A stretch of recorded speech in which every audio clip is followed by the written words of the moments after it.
Eu cumprimento a todos na doce e gloriosa paz do Senhor Jesus Cristo. Eu louvo a Deus por esse feliz momento de estar aqui com vocês aprendendo a palavra de Deus. Eu louvo a Deus por suas vidas. Eu louvo a Deus pela sua participação, pela sua presença, e não saia daí, porque nós iremos extrair coisas edificantes para o nosso crescimento espiritual.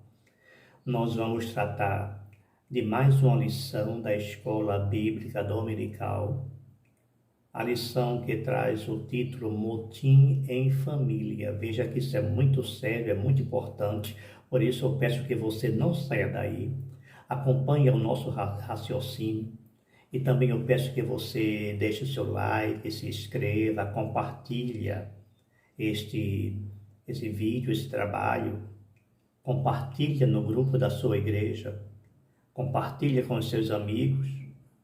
Você que é professor, você que é aluno, que vai ministrar na escola dominical, vai aprender, vai estudar. Eu tenho certeza que você vai extrair alguma coisa importante, além do que você já aprendeu, além do que você já sabe.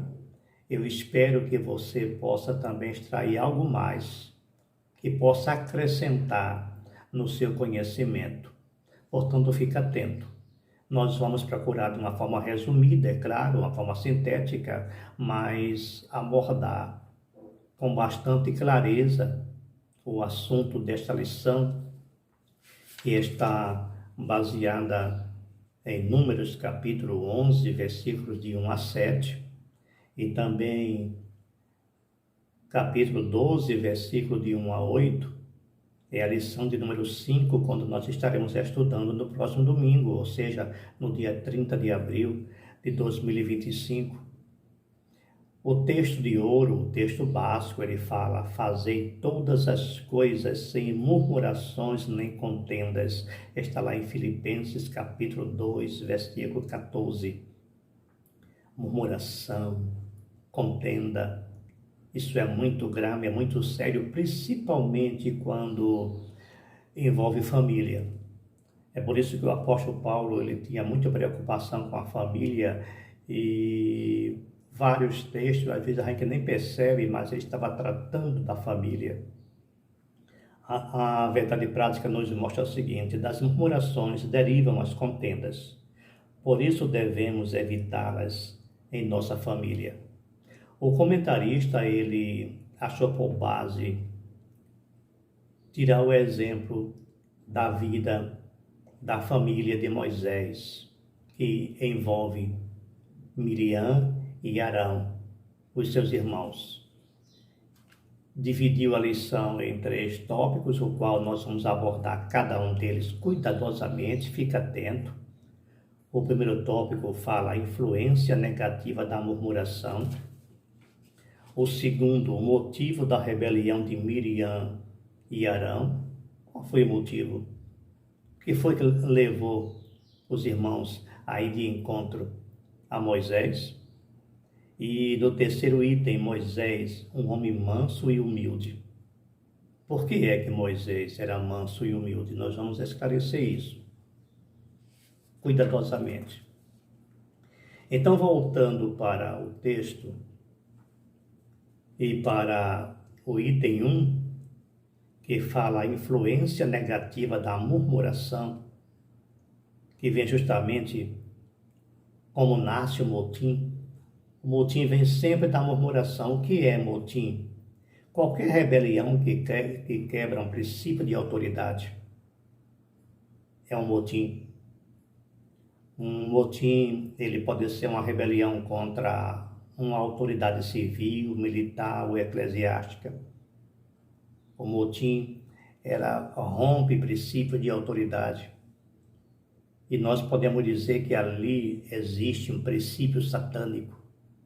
Todo motim tem um princípio satânico, porque ele vai de encontro a uma autoridade. Foi assim que agiu Satanás nos céus.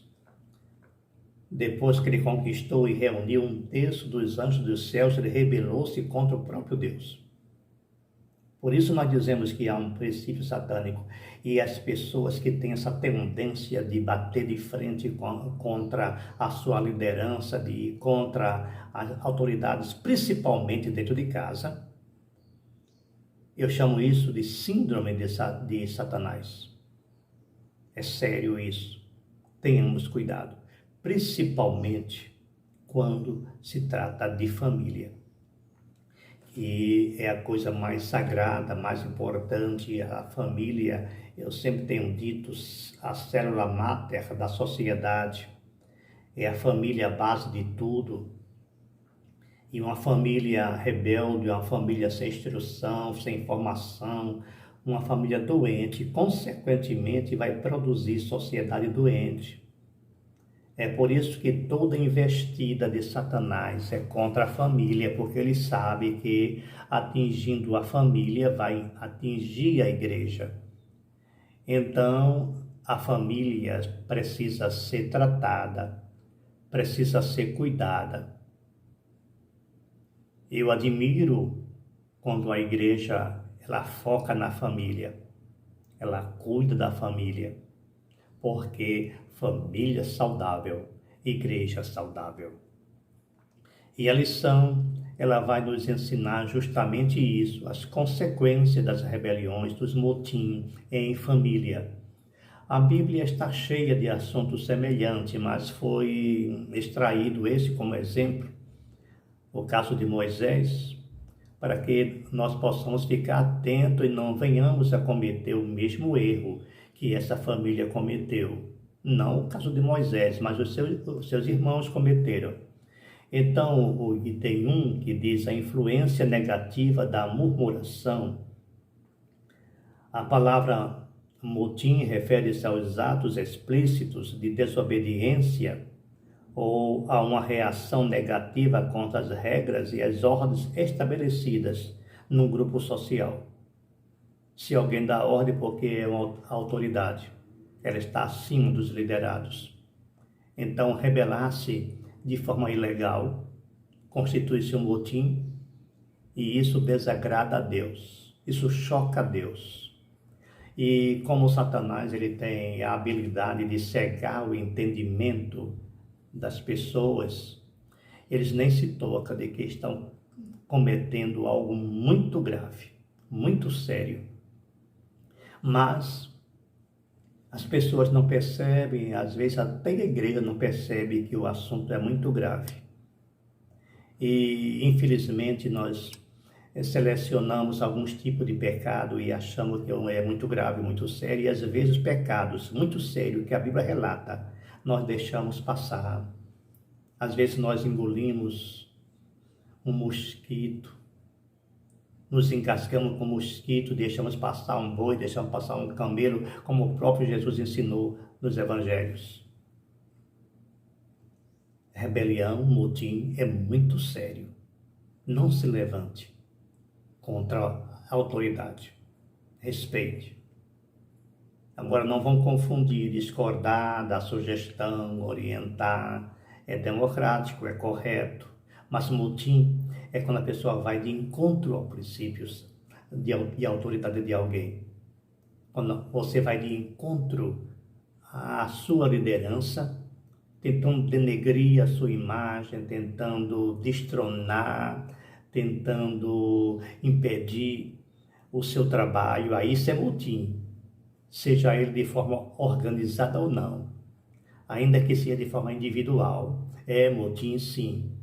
Então tenhamos cuidado, porque a sugestão, a orientação, quando ultrapassa os limites legais, então constitui-se um motim, e é um pecado muito sério, é um pecado muito grave, e geralmente Deus age, que foi o caso da lição que nós vamos estudar, que Deus agiu imediatamente contra os motins que envolveu Moisés, ou seja, não somente os seus irmãos, mas Israel como um todo.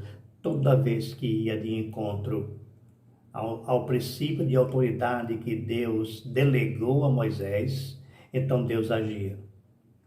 Porque quando alguém age contra uma autoridade, nós não estamos agindo contra a liderança, mas sim contra Deus. E muitas pessoas não entendem isso. A autoridade delegada, ele está recebendo ordem de um superior dele. Então você não vai de encontro à pessoa em si, mas contra aquele que delegou a autoridade. Então aqui no item 1, nós temos 4 queixas que envolvem essa murmuração. A primeira queixa: Israel havia saído da região ao redor do Sinai, no qual havia relativa fertilidade para a produção de grãos e água.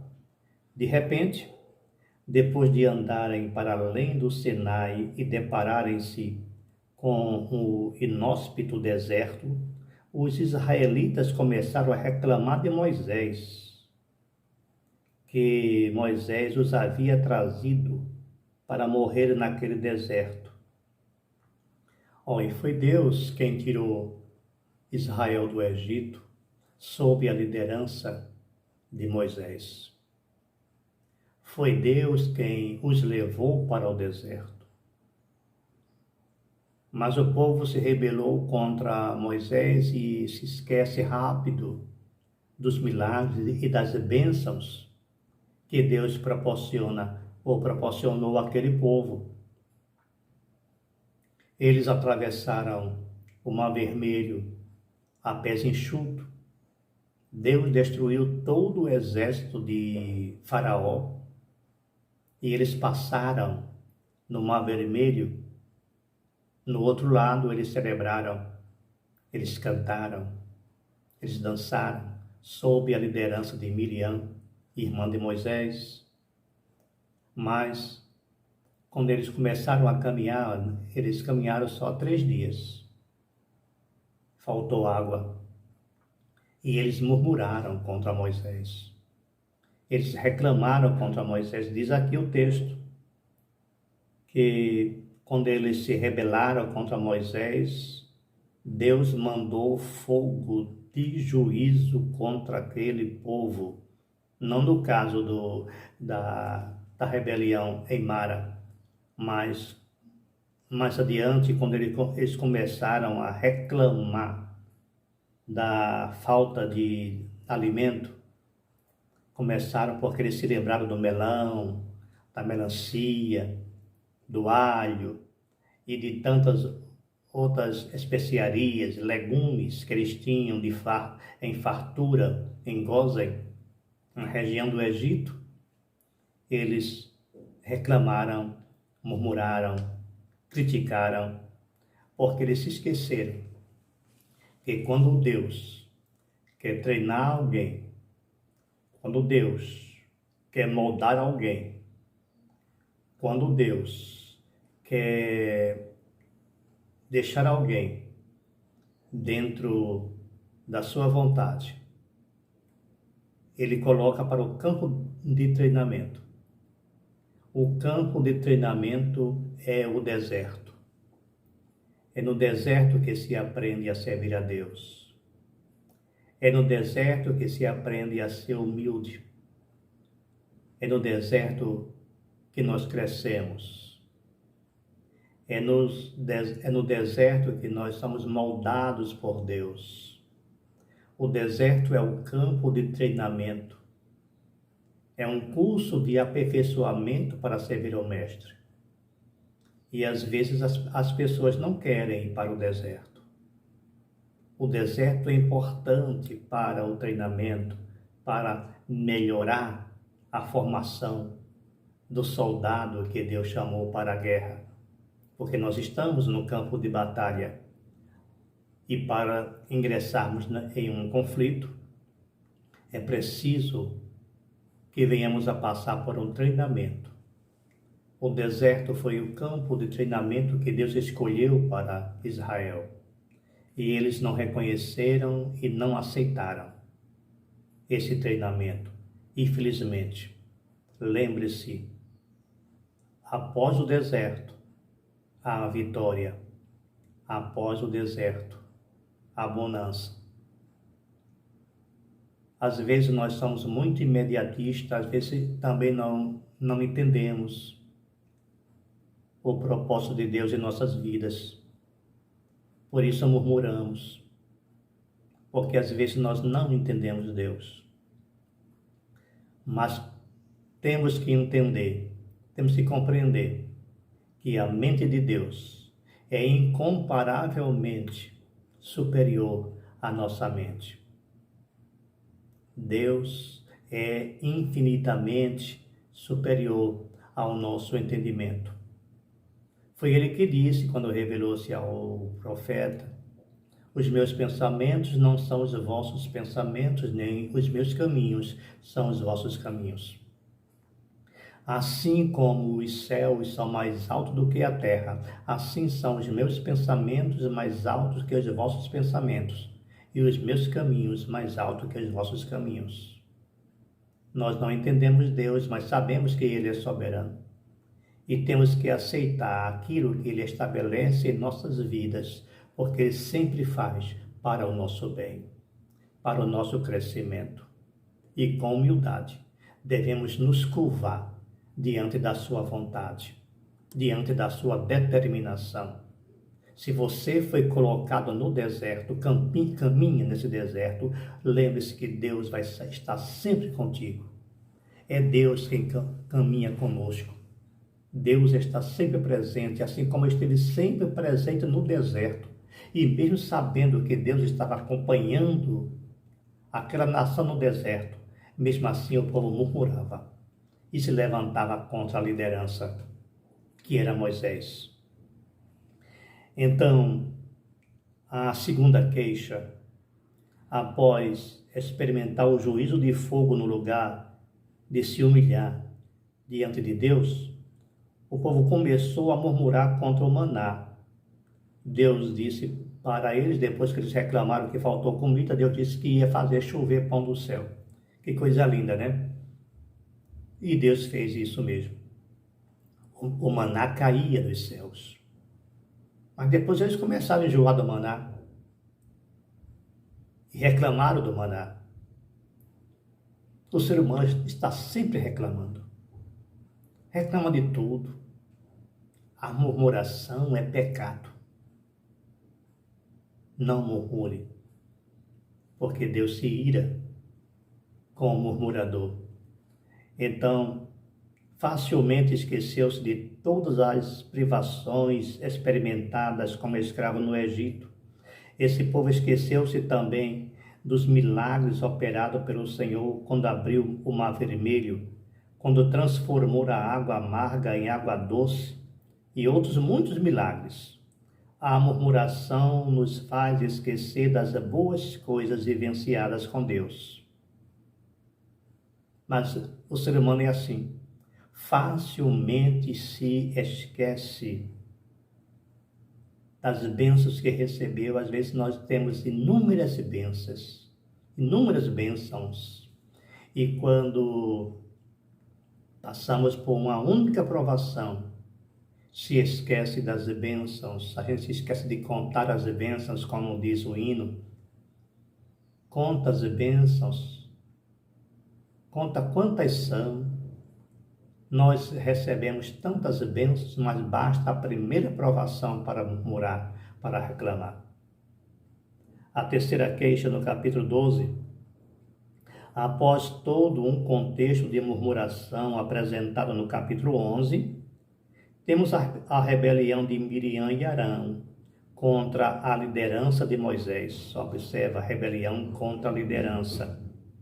Trata-se de uma rebelião na família de Moisés.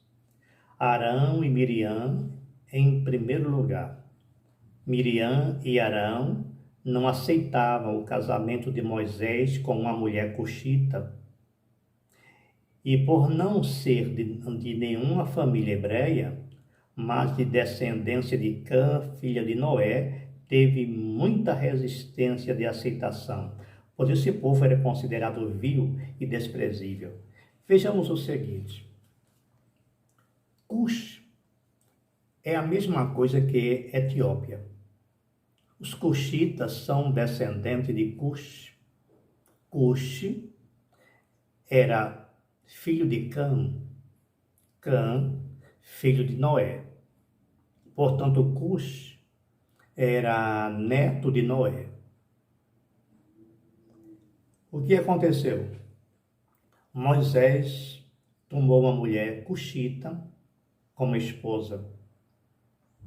Talvez em consequência de alguma aliança que ele fez, que era comum, um conflito, uma guerra entre os cuxitas e Egito, e o general Moisés talvez tenha feito algum tipo de aliança, segundo dizem alguns historiadores. Então ele resolveu tomar essa princesa como sua esposa. Nós não vamos questionar se Moisés fez certo ou errado, porque não havia necessidade de Moisés ter tomado ela como esposa, mas era comum na época, era a cultura da época. O que aconteceu é que Miriam e Arão, irmãos de Moisés, se revoltaram contra essa decisão de Moisés. Agora, a coisa mais triste, a coisa mais chocante é quando a gente encontra uma resistência dentro da própria família. Porque quando nós somos perseguidos por estranho, quando nós somos criticados por estranho, quando nós somos destronados por estranho, quando os estranhos se rebelam contra a nossa autoridade, dói muito, fere muito. Mas quando é dentro da própria casa, parece que o sofrimento é dobrado. O próprio irmão. Miriam era sacerdotisa, ou desculpe, profetisa. Arão, sumo sacerdote. O que acontece? Ele se achava no direito de mandar em Moisés, principalmente porque Moisés era o caçula. Miriam, no resto da dúvida, era uma pessoa muito inteligente.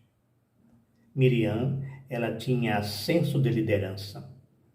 Ela era quem comandava, orientava as mulheres. Foi Miriam, quando adolescente, Moisés recém-nascido, quando ela sugeriu ou quando ela auxiliou a sua mãe colocar Moisés no cesto, no rio.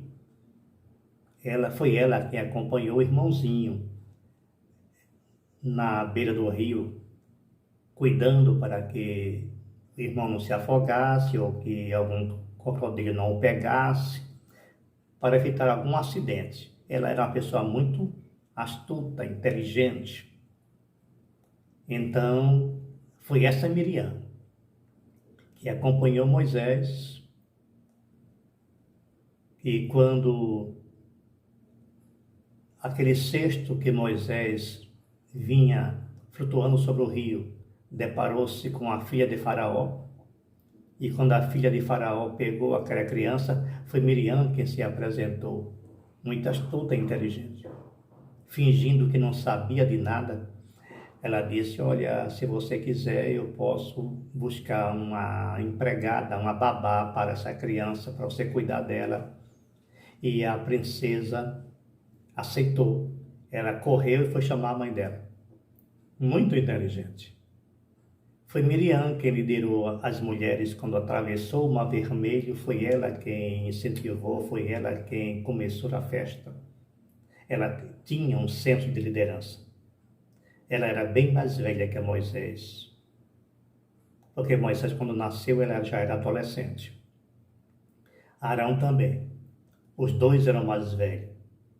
Então, eles se achavam no direito de mandar em Moisés. Eles se esqueceram que era Moisés quem estava com o cajado. Isso serve de lição para nós hoje, para nós dentro da igreja. Não se preocupe. Quem está liderando você, não importa se ele é mais velho, se ele é mais novo, se ele sabe menos que você, se ele sabe mais do que você, ajude-o. Não faça motim contra o seu pastor, contra a sua liderança. Eu falei a princípio, olha, dar uma sugestão, uma orientação, crítica construtiva, discordar de algo é comum, é normal, é democrático, mas nunca vá de encontro à autoridade daquele que Deus constituiu. As pessoas que se acham porque é uma liderança na igreja, às vezes ele tem N cursos, doutorados, pós-graduação, mestrado, é teórico, é isso e aquilo, e o pastorzinho dele, pastorzinho é carinho. Às vezes nem tem tanta formação, aí ele se acha no direito de querer mandar no seu pastor. Temos que aprender que Deus é soberano e é Ele quem entrega o cajado e temos que respeitar a decisão divina. Não foi o caso de Moisés, não foi o caso dos irmãos de Moisés, de Miriam e Arão. Eles se revoltaram contra o seu irmão. Está aqui no item 2, o motivo da rebelião de Miriam e Arão. Qual foi o principal motivo? Olha, a princípio, eles não gostaram que Moisés tivesse contraído matrimônio com uma mulher estrangeira. Não importa o nível social, econômico, a raça, ele escolheu. É preciso que a gente aprenda a não interferir nas decisões das pessoas. Nós temos que, tudo bem, se você tem mais experiência, aconselha, orienta, mas não tome decisão no lugar dele. Não interfira. Aconselhamento não é interferência. Você pode dar uma sugestão, principalmente dos relacionamentos dos filhos, os pais, os irmãos. Às vezes o irmão mais velho, ele quer mandar no filho, às vezes a avó quer mandar na neta, quer dizer que ela deve casar com A ou B, fazer isso ou aquilo. Não, pela sua experiência, é preciso que você oriente, aconselhe, mas a decisão final é deles. Ele quem sabe. Nós não vamos questionar se Moisés fez certo ou errado. Mas parece que as mulheres da Etiópia eram bastante atraentes, porque mais na frente também Salomão fez a mesma coisa. Ele se casou com a rainha da Etiópia, a rainha de Sabá. Sabá era a capital da Etiópia. E Salomão se engraçou desta mulher e casou-se com ela também. Povo cuxita, descendente de Noé, descendente de Cã. Mas isso não vem ao caso. São decisões. Se essa liderança tomar uma decisão errada, eles vão se atar com Deus. É com Deus que eles vão ater. Não intervenha, porque são lideranças. Aconselhe, sem intervenção. No item 2, o motivo da rebelião de Miriam e Arão. Vocês vão ver que isso é tão sério, é tão profundo. Sobre item 1, a inveja. Vocês imaginam dois irmãos terem inveja do seu irmão caçula, simplesmente porque ele estava na liderança de Israel? Ou se acharem mais velhos, ou também terem cargos, terem funções, como eu já falei anteriormente. Arão era o sumo sacerdote. O que aconteceu?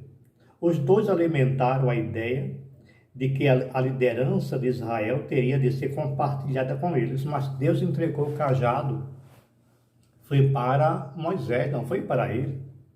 Eles queriam também interferir na administração de Moisés, eles foram chamados para auxiliar. Aprendemos bastante isso. Eles foram chamados para auxiliar o irmão, dar assistência. Mas a decisão final deveria ser de Moisés. Não temos que interferir na administração de uma autoridade. Você pode dar sugestão, você pode auxiliar, seja um suporte, mas não querer uma direção compartilhada. Mas foi isso que eles reivindicavam, porque achavam que se Deus falava com Moisés, tinha que falar com eles também. Mas Deus é quem escolhe. Então, o que diz aqui o texto? O motim familiar promove desabores e ofensa. Como é sério, né? Veja que a liderança era de Moisés, mas Miriam e Arã achavam-se no direito de liderar o povo. Ora, o papel deles era de cooperar na liderança de Moisés. Esse questionamento diz muita coisa. Porventura o Senhor somente falou com Moisés? Porque às vezes também tem gente que usa esse expediente. Se Deus falou com ele, fala comigo também. Se Deus usar ele, pode também me usar. Mas às vezes Deus não quer te usar. Quer usar o teu pastor, a tua liderança. Deus falou com ele, não foi com você. Isso é arrogância, isso é prepotência, isso é inveja. E a gente precisa crescer nessa parte. Então, o motim familiar promove dissabores e ofensas. Embora Miriam exercesse um papel importante entre o povo, como já falei anteriormente, como profetisa e conselheira, ela não poderia voltar-se contra Moisés. Embora Arão fosse sumo sacerdote, ele não poderia arder em ciúme contra o seu próprio irmão. Infelizmente, essa atitude de Miriam e Arão influenciou o povo contra a liderança de Moisés. Deus haveria de tratar com os dois irmãos. E Deus tratou com eles. Deus tratou com Miriam. E nós sabemos o que ocorreu com Miriam. Quando Deus chamou os dois para fora do arraial, para fora da tenda, e depois de Deus haver reclamado com os dois e mostrou que ele falava era com Moisés, ele não precisava de falar indiretamente, Deus disse que falava com Moisés cara a cara. Não é que Moisés fosse melhor do que ninguém, não, é porque Deus é soberano e escolheu Moisés. Aquele que está sob a liderança, ele pode não ser o mais bonito, o mais forte, o mais inteligente, o mais intelectual, mas Deus escolheu. Então é a liderança. Respeite a decisão de Deus. Foi o caso de Moisés.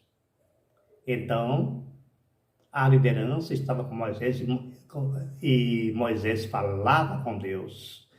Não diretamente, ele podia até falar com Miriam, com Arão, com os demais, mas de forma indireta. Mas Deus foi muito claro quando disse que ele falava com Moisés cara a cara. Talvez isso tenha incentivado, tenha fomentado mais a inveja dos dois contra o seu irmão, porque ele se comunicava bastante com Deus e Deus com eles não. E quando eles se rebelaram, isso foi um estímulo para os demais. Olha, se o próprio irmão, os próprios irmãos se revoltaram contra a liderança, e isso incentivava o povo. É muito sério quando alguém exerce um cargo dentro da igreja e depois ele vai se rebelar contra a sua autoridade, o seu líder. Isso incentiva, isso estimula o povo a fazê-lo também. Diz assim, fulano que exerce tal cargo, que está próximo a ele, fez isso, então nós podemos também fazer. Isso é um incentivo à desordem, ao caos. Foi justamente o que fez Arão e Miriam. Precisamos aprender a ser humildes e submissos. Submisso não é andar de olhos fechados, não é aceitar tudo que a liderança faz, mas é preciso ter cautela, ter inteligência, ter sabedoria, ter humildade para tratar com esses assuntos. Como eu falei anteriormente, você deve, como assistente, como conselheiro, orientar da sua sugestão, mas nunca ir de encontro à autoridade da sua liderança. E isso foi justamente a razão pela qual Deus se rebelou, Deus se revoltou e puniu os dois irmãos. Agora, o que eu acho lindo em Moisés é justamente o seu comportamento. Em nenhum momento ele reivindicou vingança. Em nenhum momento ele reagiu, mas ele ia diretamente a Deus. Nós temos que aprender com Moisés. O motim familiar promove desabores e ofensas. Embora Miriam exercesse um papel importante entre o povo, como nós já falamos, ele achava que deveria assumir também uma liderança paralela a Moisés. Olha, Deus entregou, então é ele que lidera e acabou. Então, temos que lembrar que um dos segredos para manter a família espiritualmente equilibrada é a prática do respeito mútuo entre os familiares. Nunca quebre princípio de autoridade. Na liderança do lar está o pai e a mãe. Ninguém pode se levantar contra ele e de encontro a esse princípio. Olha, ajudar, sugerir, com humildade, com carinho, com educação, é aceitável. Mas bater de frente contra o seu pai, contra a sua mãe, quebra um princípio de autoridade e é um pecado gravíssimo. No item 3, Moisés, um homem manso e humilde. Por que é que Moisés era um homem manso e humilde? Como a própria palavra de Deus diz, que Moisés era muito manso. Está lá em Êxodo, varão muito manso. Nunca houve na terra um homem tão manso como Moisés.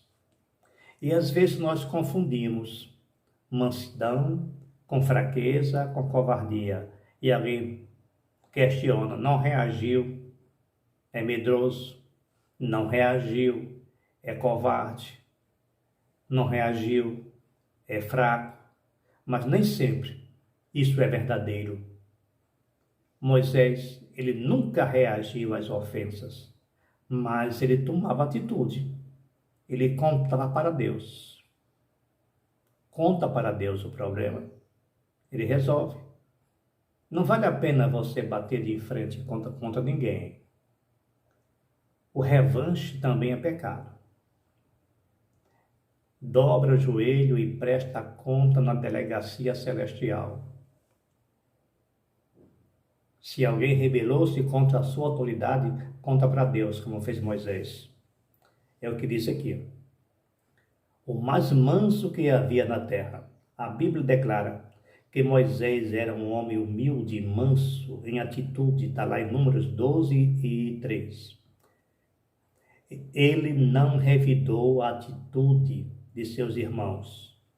Sua mansidão era uma qualidade de caráter que o distinguia dentre outros homens. No Sermão da Montanha, o Senhor Jesus disse, bem-aventurados os mansos, porque herdarão a terra. Mateus 5:5.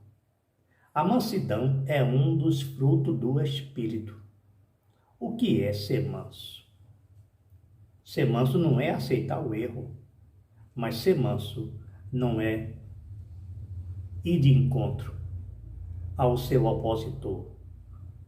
Não é revanche.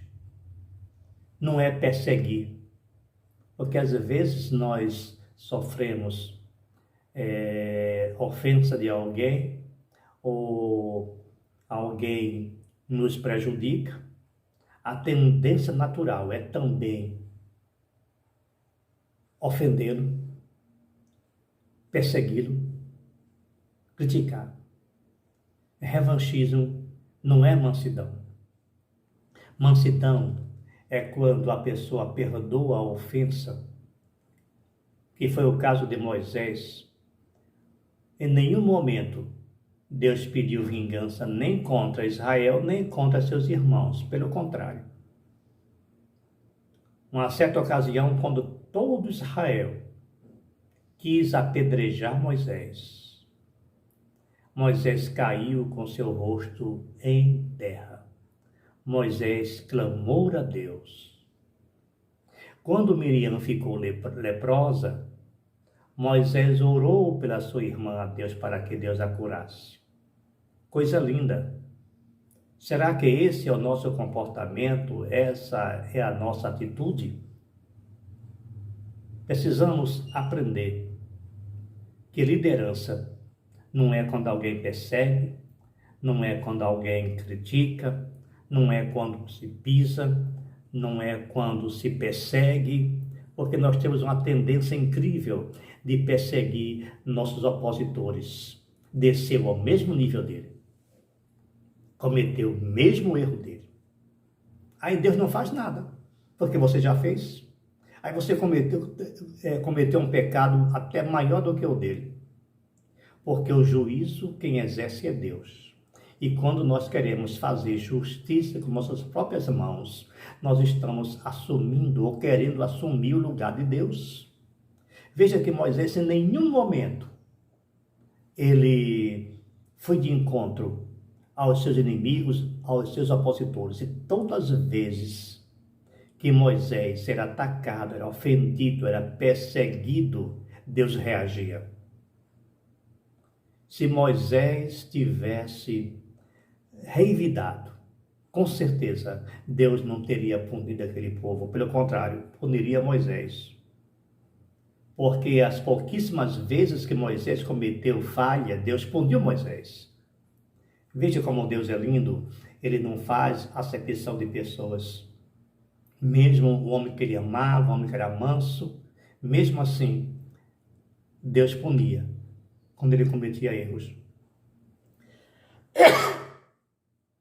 Que seja essa a nossa atitude, o nosso comportamento e a nossa ação diante dos homens, diante de Deus. Que o Senhor nos abençoe e que a lição seja de proveito para a nossa vida espiritual. Amém?